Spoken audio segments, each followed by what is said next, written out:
Hello friends, welcome to my channel GK current affair circle. I hope कि आप अच्छे होंगे। नए साल में एक नई वैकेंसी आई है जो आपके लिए हो सकती है। तो इस वीडियो पे लास्ट तक बने रहे। चैनल को पहली बार विजिट करें तो चैनल को सब्सक्राइब करके बेल आइकन को प्रेस कर दे। तो इस वीडियो में मैं बताने वाला हूँ सीआईएसएफ की तरफ से एएसआई की वैकेंसी आई है जो काफ़ी नंबर में वैकेंसी है। देखिए कि आप इसमें एलिजिबल है कि नहीं। तो चलिए देखते हैं इसमें कौन कौन सा वैकेंसी आपके लिए निकला है कि नहीं। तो लास्ट तक वीडियो में बने रहे। तो चलिए देखते हैं उस पीडीएफ को, कौन कौन सा पीडीएफ इसमें दिया हुआ है। तो यहाँ पीडीएफ को डाउनलोड कर चुका हो। यहाँ पे आपका ये पीडीएफ मैं लिंक डिस्क्रिप्शन में दे दूँगा, वहाँ से आप डाउनलोड करके दे सकते हैं। ये पीडीएफ का जो नोटिफिकेशन जो आया है ये वाला 31/12/2020 यानी साल के एंड में 2020 के एंड में आया है कि न्यू ईयर में आप इस फॉर्म को भर सकते हैं। तो देखते हैं इसमें कितना नंबर में वैकेंसी दिया हुआ है। यहाँ पे वैकेंसी का LDC ASI LDCE 2020 रिक्वायरमेंट 2895 इसका नंबर है। उसके बाद यहाँ पे दिया है ऑल द सेक्टर जैसे रिक्वायरमेंट। यहाँ पे दिया हुआ सब्जेक्ट में requirement of assistant sub inspector executive through LDC for the year 2020 year notification दिया हुआ है। तो यहाँ पे टोटल वैकेंसी की बात किया हुआ है 690 वैकेंसी है जो कि अनरिजर्व में 536, SC में 103, ST में 51 टोटल वैकेंसी यहाँ पे दिखाया गया है। तो यहाँ पे देखते हैं जो फाइनल यहाँ पे दिखा हुआ वैकेंसी में भी इंक्रीज और decrease at the time of final selection. तो यहाँ पे मैं बता देना चाहता हूँ कि ये वैकेंसी जो है ओनली हेड कांस्टेबल ट्रेडमैन के जो पोस्ट पे अभी 5 साल के सर्विस में अभी है, यानी 5 साल से ज़्यादा सर्विस कर चुके हैं। जैसे 1/8/2020 से लेकर जो अभी 1/8/2020 तक उनका 5 साल पूरा गया है, और 31/7/2015 के से स्टार्ट उस समय ज्वाइनिंग किए हैं। उसके बीच में अगर 5 साल पूरा गया है, 5 साल के सर्विस अगर कर रहे हैं तो इस फॉर्म को अप्लाई कर सकते हैं। जो कैंडिडेट अभी इन सब में अप्लाई करना, तो जो कैंडिडेट जैसे अभी CISF हेड कांस्टेबल का जो पोस्ट पे अगर अभी रेगुलरिटी बनाना चाहते हैं और चाहते हैं कि अगर हम ASI में प्रमोट हो जाए तो इसके लिए भी आपके लिए भी वीडियो हो सकता है। तो आप जाने इसमें प्रोसेस किस तरह आप कांस्टेबल से हेड कांस्टेबल से ASI पोस्ट पे आप तैनात हो जाते हैं, यानी ASI पोस्ट पे आप अप्लाई कर सकते हैं। डिपार्टमेंटल पोस्ट निकाला गया है। तो चलिए देखते हैं इसमें और क्या क्या दिया हुआ है। तो यहाँ पे काफ़ी कुछ दिया हुआ है। जैसे यहाँ पे जो दिया हुआ है आपका द यूनिट एडमिनिस्ट्रेटिव के तरफ से जोन वाइज यहाँ पे दिया हुआ है कि जितने भी ये जोन है दिल्ली नॉर्थ, महिलपाल, न्यू दिल्ली, सब दिया हुआ सेक्टर। ये एप्लीकेशन आपको यहाँ पे ऑफलाइन भर के यहाँ पे आपको भेजना है न्यू दिल्ली महिपाल पे, जितने भी इससे बिलोंग करते हैं। तो उसके बाद यहाँ पे दिया हुआ है सेकंड नंबर, जो यहाँ पे दिया हुआ है सेकंड नंबर, ये चार्ट जो दिया हुआ है NCR DIG बोल के, यहाँ पे DIG NCR zone new Delhi में भेजेंगे। यहाँ पे जो साउथ मुंबई के जो रहने वाले हैं यहाँ पे DIG वेस्टर्न जोन के जो हेड क्वार्टर मुंबई में भेजेंगे। उसके बाद जो यहाँ पे भिलाई से बिलोंग करते हैं, बिलासपुर से, उनका DIG central zone head quarter Bhilai में अपने फॉर्म को भेजेंगे। तो इस तरह का यहाँ पे वैकेंसी निकाला है काफ़ी जोनों में, Patna zone, Kolkata zone, Guwahati zone, सभी जगह का यहाँ पे दिखाया गया है।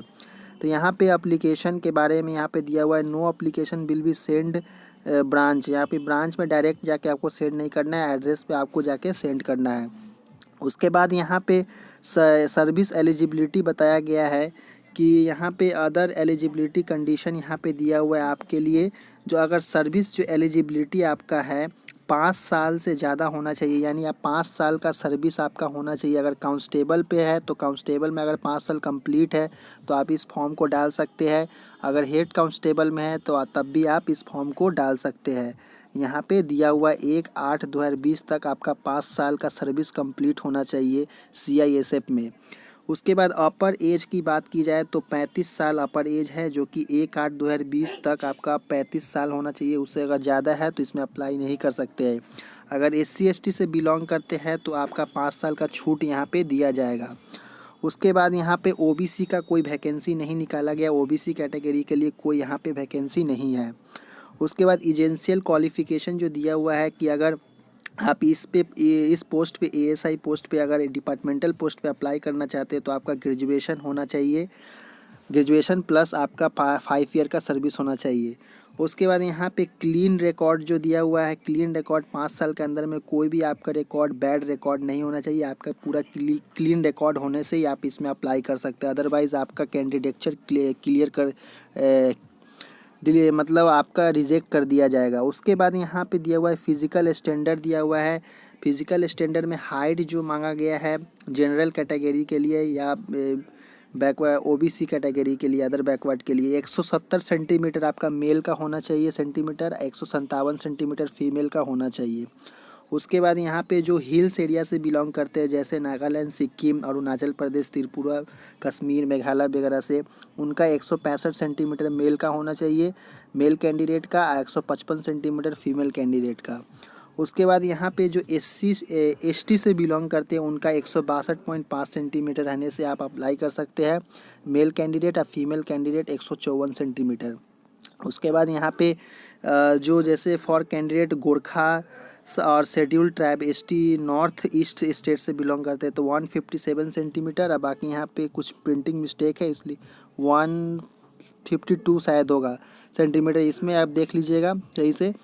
उसके बाद यहाँ पे दिया है चेस्ट के लिए जो फॉर मेल ओनली के लिए दिया हुआ है 80 से 85 सेंटीमीटर, और यहाँ पे जो शेड्यूल ट्राइब है उनका 77 से 82 सेंटीमीटर होना चाहिए।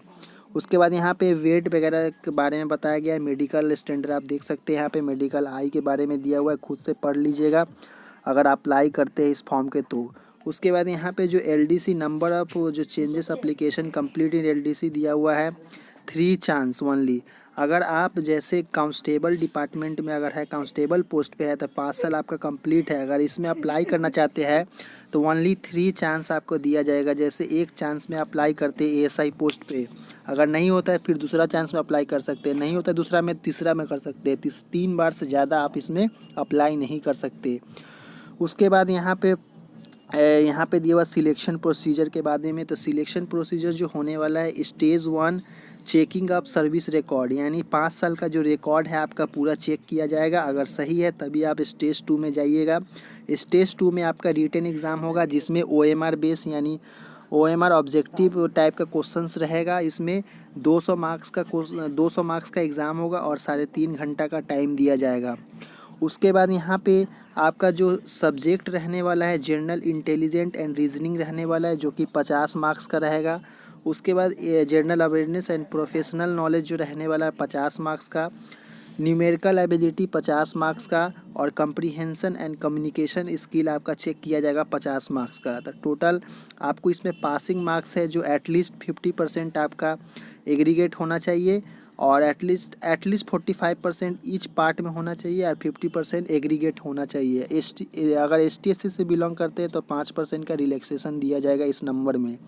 उसके बाद स्टेज 3 जो होने वाला है फिजिकल स्टैंडर्ड टेस्ट, जो कि सभी लोग का यहाँ पे कंप्लीट किया जाएगा फिजिकल के बारे में यहाँ पे दिए हुए, जो कि एफिशिएंसी टेस्ट के बारे में PET के बारे में दिया है स्टेज 4 में कि 1.6 किलोमीटर रेस होगा 6.5 मिनट में, और फिर मेल कैंडिडेट का 800 मीटर रेस होगा 4 मिनट में फीमेल कैंडिडेट का।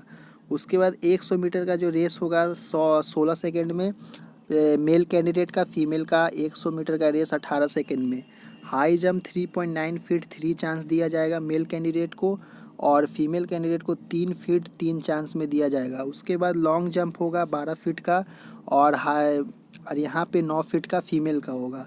शॉर्ट पुट होगा ओनली मेल कैंडिडेट का, फीमेल का नील है, यहाँ पे फीमेल का कोई शॉर्ट पुट नहीं होगा।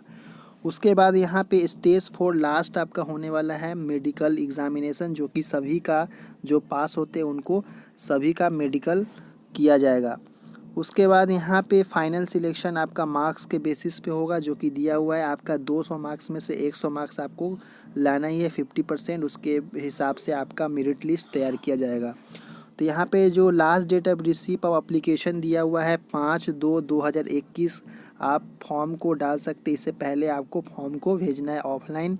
यहाँ पे बताया गया है कि रिसीव जो स्टैम्प विद डेट आपका होना चाहिए। उसके बाद सर्टिफाइड, उसके बाद यहाँ पे दिया हुआ है कुछ इंपॉर्टेंट बातें यहाँ पे दिया हुआ है। जो लास्ट डेट बताया गया है 5/2/2021, और last date of receipt of application DIG para table यानी जो हिल्स एरिया वाले हैं उनका 12 तारीख को लास्ट डेट, और जो CISF रिकॉर्ड में SSG नोएडा का जो है चेकिंग फॉर सर्विस 12/3/2021। बाकी एग्ज़ाम का कोई डेट नहीं दिया है, फिज़िकल का कोई डेट नहीं दिया है। आने से हमें वेबसाइट पे आपको पता चल जाएगा कि इसमें कौन सा डेट पे आपका एग्ज़ाम होने वाला है। उसके बाद यहाँ पे और भी कुछ दिया हुआ है, तो देख सकते हैं। फॉर्म के बारे में बता देता हूँ यहाँ पे कि फॉर्म किस तरह आपको भरना है। तो यहाँ पे जो फॉर्म का यहाँ पे लास्ट में दिया हुआ है फॉर्म, देखते हैं फॉर्म को। यहाँ पे फॉर्म दिया हुआ है जैसे एनेक्स, अपेंडिक्स ए, अपेंडिक्स बी, जितने भी फॉर्म है आपको सभी को प्रिंट आउट करवा के यहाँ पे आपका रोल नंबर लिखना है। To be filled by zonal headquarter, यहाँ पे आपको रोल नंबर नहीं लिखना है। यहाँ पे आपका CISF नंबर और मोबाइल नंबर लिखना है, जो आप जिसमें आप जॉब करते हो वहाँ का नंबर लिखना है। फिर रैंक कौन सा था आपका, जैसे कांस्टेबल है तो कांस्टेबल, हेड कांस्टेबल है तो हेड कांस्टेबल, या ट्रेडमैन है तो ट्रेडमैन, यहाँ पे भरना है आपको। उसके बाद name, father name, date of birth, date of appointed in CISF, यहाँ पे जितना भी है फिल किया। यहाँ पे आपको विदाउट कैप एक फ़ोटो लगाना है। यहाँ पे लिखा हुआ है यूनिफॉर्म में लगाना है, जो आप सर्विस करते हैं CISF में, उसका आपका ड्रेस में आपका फ़ोटो होना चाहिए। उसके बाद सेकेंड, यहाँ पे लास्ट में आपका डेट, प्लेस और सिग्नेचर कर देना है। उसके बाद यहाँ पे एक और फॉर्म है जो कि यूनिट कमांडर के द्वारा लिखा जाएगा, जो कि उसके बाद यहाँ पे साइन वगैरह यूनिट कमांडर के थ्रू ही किया जाएगा, आपको इसको नहीं भरना है। To be fill at headquarter zone. उसके बाद जो सर्टिफिकेट है क्रिमिनल रिकॉर्ड के बारे में दिया हुआ है, ये भी आप प्रिंट आउट करवा के भर सकते हैं। उसके बाद लास्ट में कुछ इंस्ट्रक्शन दिया हुआ है किसका, यस और नो का। यही था इन्फॉर्मेशन। तो आई होप कि आपको समझ में आ गया। अगर नहीं समझ में आया तो आप कमेंट बॉक्स में कमेंट करके पूछ सकते हैं कहाँ पे आपको प्रॉब्लम है। तो आई होप कि thank for watching. Next video में मिलती इसी तरह के। तो वीडियो पे पहली बार विजिट करें तो चैनल को सब्सक्राइब करके बेल आइकन को प्रेस कर दें। Thank for watching.